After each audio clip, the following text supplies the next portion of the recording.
Jama'a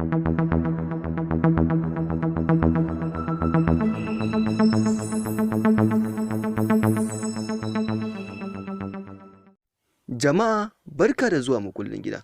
Wannan tasha tamu mai albarka. Barkanmu da wannan lokaci, barkanmu da sake saduwa da ku a wani sabon shirin namu. A cikin shirin namu na yau za mu yi bayani ne akan maganin ciwon haƙori.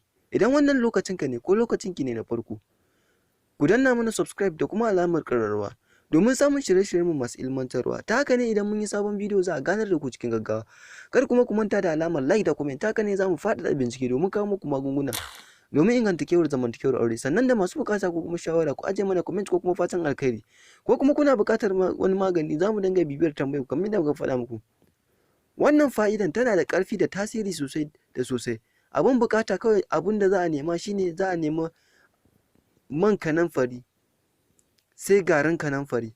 Yadda za a haɗa, idan haƙorin ciwo yake ko rawa ko raɗaɗi, to sai a samu man kanamfari a dangwalo da auduga a liƙa wajen zuwa minti 15 sai a cire, haka sau 2 a rana. Idan kuma ya yi rami, to sai a samu garin kanamfari kaɗan a kwaɓa shi da man kanamfari, sai a ɗauki kaɗan a ɗiga a wajen lokacin kwanciya bacci, zuwa safiya a kuskure baki a zubar. Insha Allah duk mai fama da wannan ciwon haƙori ya yi amfani da wannan fa'ida, da yardar Allah zai samu waraka.